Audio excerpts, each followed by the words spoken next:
Curtains are up for the Bucheon International Fantastic Film Festival this week, and the annual event, which marks its 27th edition this year, is on for an 11-day run. So what foreign films are looking to gain much public attention? And what Korean films are showing on screens at this year's event? Also, what are the broader implications of this year's slogan? Welcome to Issues and Insiders. The Bucheon International Fantastic Film Festival is reportedly the largest genre film festival in Asia that features horror, thriller and sci-fi movies, among others. For more on this annual event, I have Professor Jae Soh at the Seoul Institute of the Arts live on the line. Professor Soh, it's been a while. Welcome back. Well, nice to be back. I also have Pierce Conran with us. Pierce, it's good to speak with you again. Good afternoon, Sunny. Thanks for having me again. Right, Professor Soh, let's begin then with some background information about the Bucheon International Film Festival. How did it start, Professor, and how does it differ from existing film festivals? Well, first of all, it's my favorite film festival because I showed my feature film there in 2012 with a film called Let Me Out. And it was inaugurated in 1997. And it focuses basically on genre of movies, basically South Korean and international horror, thriller, mystery, fantasy films. And particular attention is paid to Asian cinema from East Asia and Southeast Asia. And it's featured in the city of Bucheon, which there's an animation character named Dooley, who's a citizen of that. And masterworks by, directors like Peter Jackson or Christopher Nolan, Darren Aronofsky, Guillermo del Toro, Chang Jun-an, or Na Hong-jin have been discovered and introduced at BIFAN. So it's a festival that basically celebrates all kinds of genre movies, and basically it's like 262 films this year from 51 countries for 11 days. So really looking forward to it, and of all the festivals, I think it's just the most fun. Right, I see. And Pierce, I hear this year's event has a fresh slogan aimed at breathing perhaps new life into the local cinema industry. Could you tell us a bit more about that? Sure. So this year's slogan is Cinema Plus. And I think that is, trying to reflect how the industry has been changing. There are a lot of, sea currents in the industry now where streaming has become so important. Festivals, are now increasingly including streaming content in their programs. Busan has a competition for that, and Toronto, even things like at the Cannes Film Festival this year, they had the new HBO series, The Idol, starring Blackpink's Jennie.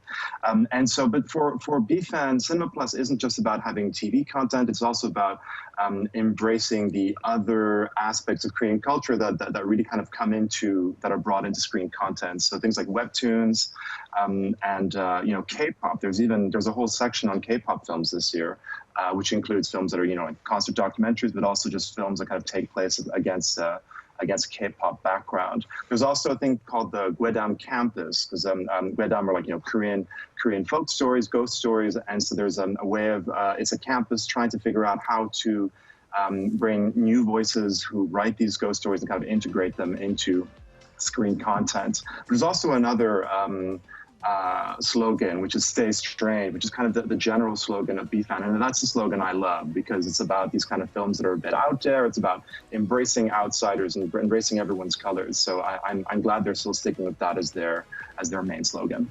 Right. And Professor Soh, before we delve further into the films on screen in Bucheon this year, how do you, Professor Soh, explain the perhaps slowing foot traffic to local theaters in recent times?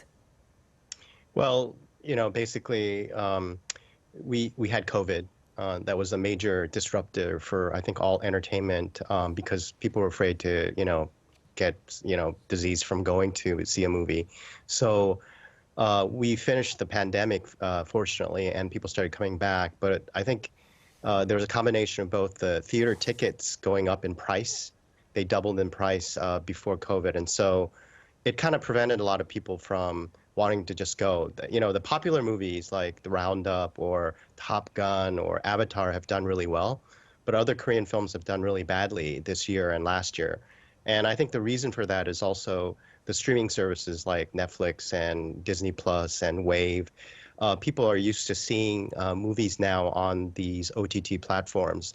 And, basically, the price of a subscription is much cheaper than the price of a ticket. So I think for a movie ticket, so I think a lot of people are kind of stuck in their habit of staying home to watch movies. And but the thing is, it's happening all over the world. It's not just Korea. So, I worry a little bit, but I do feel like domestically for Korea, movie theaters will once again have theaters flock to it because we have a very small country, for one thing, and also for younger people, I think going to a movie theater still, and then shopping, hanging out with friends is still a major hobby of a lot of people. So eventually, I think people will snap out of the thing. But I do think a lot of people are afraid that it won't be at the same level as it was before the pandemic. Right. And Pierce, do you share this outlook? Do you envision a revival of cinemas going forward? Well, Professor, I agree with your points. Particularly, for me, the most concerning, I think, especially for the Korean market, is the rising ticket prices, where because that happened, unfortunately, during the pandemic, while the cinemas were empty and the exhibition chains decided to increase their prices to kind of try and shore up their losses. What they did that while no one was going to the cinema anyway, and they increased the prices 3 times in the course of a year, essentially raising them like over 30%. And so by the time that people were comfortable going to the cinema again, it had become an extremely expensive thing to do. And as you say, streaming is very competitive, high quality content available to click of a button for a pretty nominal price every month. So, what do we do about that? Can we bring the ticket prices down again? It seems unlikely the exhibitors will do that, or do we just have to wait for people to get used to those high prices? So wait for like the rest of inflation to kind of match up with what the price of the ticket is now. But so we don't know.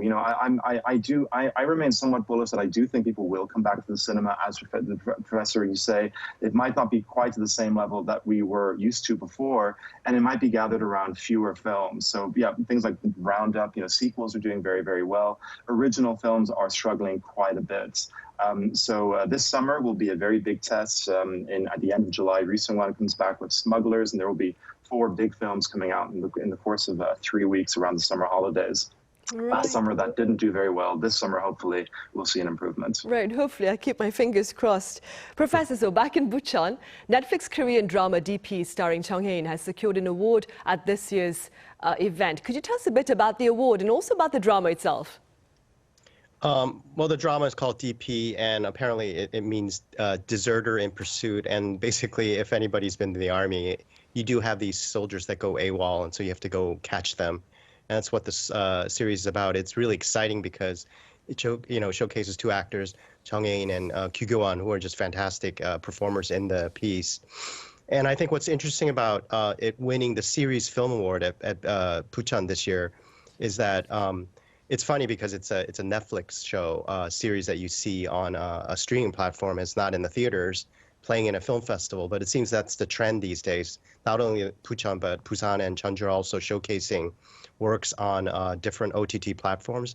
Last year's winner for the BIFAN Series Film Award was Squid Game, of course. So they honor drama series that sort of do it. But what's interesting about both Squid Game and DP was it was directed by film directors. So DP was directed by Han Jun-hee, and he directed Chinatown. So he's kind of a really up-and-coming film director. And of course, because of a lot of films not going to the theaters these days, a lot of film directors are basically making movies for the streaming services. And I think DP is a terrific series because the first one sort of concentrated on military bullying inside for all the recruits and things like that. So it really showed sort of what it's like to be drafted into the military in Korea. And the 2 characters played by the really good actors really showcased what the reality of the situation and kind of showed it in a quirky way.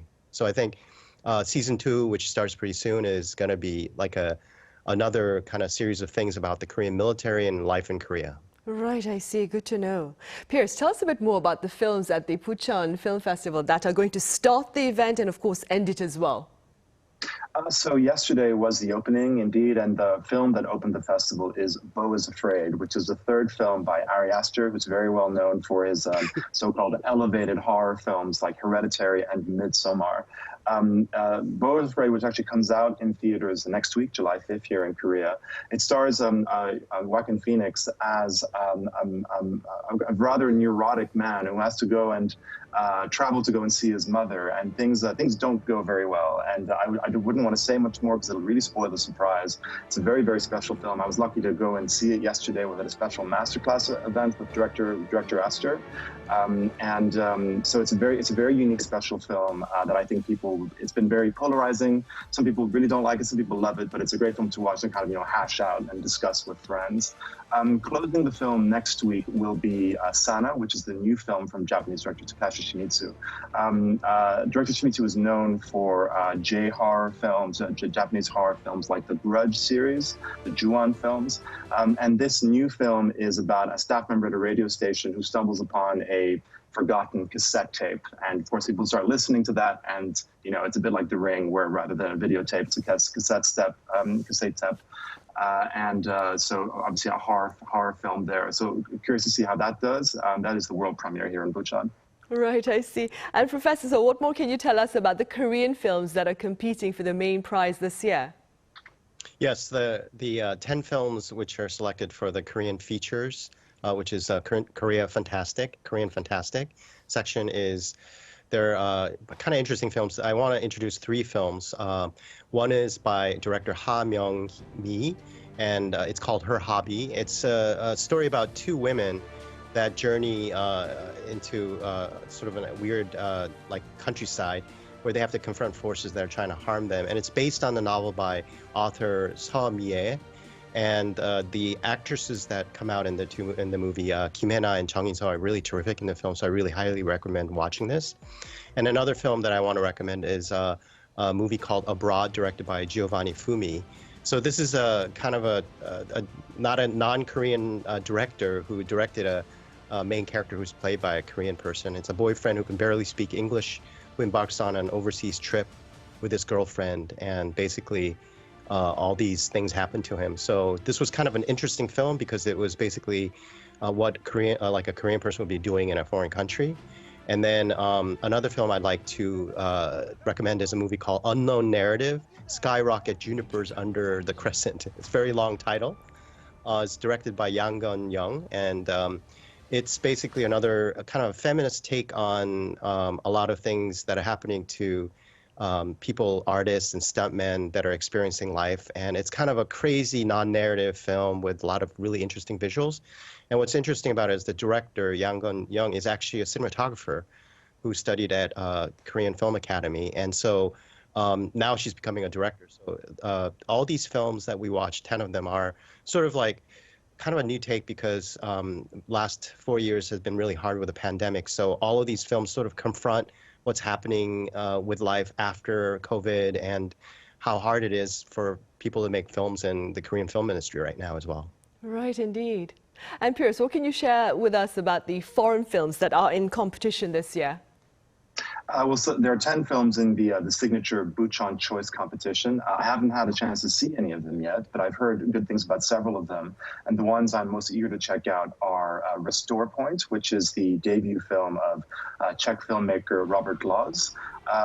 It's a neo-noir filled with urban decay, and it focuses on a dangerous new technology that when it becomes a reality. It's set in Prague in 2041. And there are murder victims who are able to be brought back from the grave through an experimental tech known as Restore Points. And then there's a female detective investigating, and of course a conspiracy starts to unfurl from there. Another one that caught my eye is Tiger Stripes from the Malaysian director Amanda Nell Oo. And this is about a 12-year-old girl who starts to undergo a difficult physical transformation, and she gets bullied as a result, and strange things happen from there. I love this genre of young women having kind of freaky horror transformations, because they're always very good metaphors. And so those films like that include When Animals Dream or Raw, the Swiss film Blew My Mind, or the Palme d'Or winner Titan. So that's a really good genre. This film sounds quite good, so I'm very eager to check it out. Right. Professor, so speaking about competition, what are some of the main factors considered, that is, when judging a film for an award? Well, I haven't really judged the competition for Bucheon, but generally other festivals that I've done, judging on is, we look at story, how original it is, and basically what the filmmaker wants to say to the audience is something that we really look at. And for Bucheon, because it's a fantastic film festival where they really showcase a lot of genre films, basically genre movies are like horror films and things like that, that has a history in its canon of different conventions that they use in the film. So, we want to see like original works that have a new twist on what horror can be. Also, we like works by a lot of feminist directors that kind of come up with a new way to do it. And, basically we have fantasy, science fiction, all these different genres, but the main thing is how the story is well put together, how original the story is, and also like basically how the actors and the rest of the cast really kind of showcase the story itself. But to me, like any festival, you're trying to pick the best works, but of course all the judges that make the judges have different aesthetic principles, so you have to kind of sometimes compromise. But Pierce has probably done some judging himself, but there's a lot of arguments between judges about what films to be picked and things like that. So yeah, it's basically out of competition and in competition, but there's a lot of judging going on, and these standards are pretty strict. Right, and Pierce, as Professor Soh mentioned, I believe you were previously a member of the jury for the Bucheon Film Festival. What was the basis of your assessment of films back then? Well, as Professor Soh, you say, it's definitely originality. You're looking at story, you're looking at thematic clarity. Yeah, in Bucheon, of course, you're looking at how people are using kind of, trying to say familiar things with through like unique story devices. I think you look at these films and you want them to kind of, look good and be well made. The technical quality can be important to a degree, but it's very important to approach films kind of on their own terms. Not everyone has the same resources when you're making, indie films. So it's more about seeing, how much ingenuity is displayed with directors with limited resources. You get to that's a lot of when you're watching indie films at festivals. I think it's important to have that thematic clarity as well, where you can see like a film with a good gimmick, but if someone has a good idea and carries it through all the way to the end, that's a sign of a good director, and you want to kind of see where they'll go next. In Bucheon, of course, the competition films are generally first or second films. These are new works, and you kind of want to identify who are the directors that are kind of go on to make interesting things, because we don't give the award to the producer or the production company. It goes to the director. So it's important to kind of see, has the director realized their vision and where they're going to go next. Right, I see. Professor, so you earlier mentioned movies like Her Hobby and Abroad. If you were to pick one film from this year's lineup at Bucheon, what would it be? That's a really hard question. I think out of so many films, it's really hard to say one is the best of all of them, but I can make a couple of suggestions. Basically, I really liked Bad Education by director Kai Ko. It's a Taiwanese film about youth, and what I liked about it was there are a lot of sort of youth films in Korea and Asia, but this one had sort of like what it's really like to be in Taiwan. It was kind of like the fear of violence, things that a lot of countries are now going through themselves. So I thought this movie was pretty interesting, and I agree with what Pierce also suggested with the Czech film Restore Point. I didn't really see the film in its entirety, but what I've seen is that for a very low budget, it looked like an amazing Hollywood CG-oriented movie. So it's the near future of like 2041 and what life is like that. But it was, what to me was interesting was how the film captured sort of what the future would be like. And it's the Czech film industry, sort of Eastern Europeans are really good at making films. So I saw their skill set on that. I also want to give out a shout out to sort of the shorts in the festival, which is there's a couple of short sections, which is Bucheon Choice Shorts and also Korean Fantastic Shorts and XL. So there's like 71 shorts playing at this festival. But there's a short by Harry Holland called Last Call, and that's the brother of Tom Holland, the Spider-Man, and he's starring in that one. So I would say try to go watch a lot of these shorts. Right, indeed. And Pierce, like Professor Soh mentioned, you seemed quite excited about the debut feature by the Czech filmmaker. I actually read about this from your recent article on the Bucheon Film Festival. Could you tell us a bit more? Well, I think we've already kind of covered it quite a bit, but yeah, it's an exciting debut feature. This guy looks like Robert Laws, looks like an interesting voice to check out. So I'm curious to see how he's brought this kind of very creative vision to the screen. But if I could point out some other films, I would back up, Professor, some of your picks. I think Her Hobby is very interesting. People who like The Devils, you know, if they remember that great revenge film from 10 or 12 years ago. It's a bit like that, but from more of a feminist angle. And so that's I think a very interesting one. I hope it'll break out. And a film that isn't brand new here, because it already screened in theaters a few months ago, but it's getting a special screening in Bucheon, is Killing Romance, which is a film I can't stop talking about. I absolutely adore this absurd kind of karaoke musical starring Lee Sung-gyun and Lee Han-hee and Gong Myung from director Lee Won-suk, who's actually here in Bucheon as one of the jury members in the main competition. It's a wonderful film. This is the first time it's screened in Korea with English subtitles, so people who haven't had a chance to see it here can now. And the film is screening a lot of festivals internationally, and I hope it'll be embraced as warmly. Well, I hope people like it as much as I did. Right, Killing Romance. I want to watch that one as well. Professor Soh, at the start of this session, you talked about how you debuted at the Bucheon International Fantastic Film Festival with your movie, Let Me Out. I love the title, by the way. Now, I know this is probably going to be a subjective response from your part, but what was the response to your debut film back then? Oh, it was phenomenal. Like, basically, it was the first time I got to show my movie to audiences here in Korea. I had already gone to a festival in Dallas and a festival in Argentina at that point. But what I like about Bucheon is that the audiences truly love the films, and they're really engaging. They asked a lot of personal questions too, and because I made a movie about basically a film student, and that's what I do, is I teach them. So it was really exciting. But what's really nice about any film festival as a filmmaker is that you get to sort of test out what your film's going to be like, you know, when it's finally released in the theaters. And so it's the first sort of meeting the audience situation, basically really upfront. So that's what I really liked about it. Right, I see. Pierce, you mentioned Gwedam campus, right? My colleague Lee Soo-jin was at the opening event of the Bucheon International Film Festival, and she spoke about how a lot of up and rising directors from Taiwan and Indonesia were showing great interest in the Korean cinema industry. How do you explain the interest, very briefly speaking? Well, I mean, everyone has been is very attracted to Korean content, and what's great about what people love about Korean stories are how global they can be. We're talking about very common issues dealing, you know, the social inequality in society, and Korean writers kind of find exciting ways to kind of bring these global stories to the screen. And beyond, you know, being fans, I think people from Southeast Asia and all the rest of the world are trying to kind of figure out how they can kind of bring that kind of style to their markets as well. So naturally, you can expect more interest like that. Right, I see. All right, Pierce, as always, thank you so much for your time and your thoughts. And Professor Soh, thank you so much for your insights. Oh, my pleasure. Thanks for having me. Right. Well, for those of you thinking about what to do this weekend, the Bucheon International Fantastic Film Festival may be one option. Thank you for watching. Have a good weekend.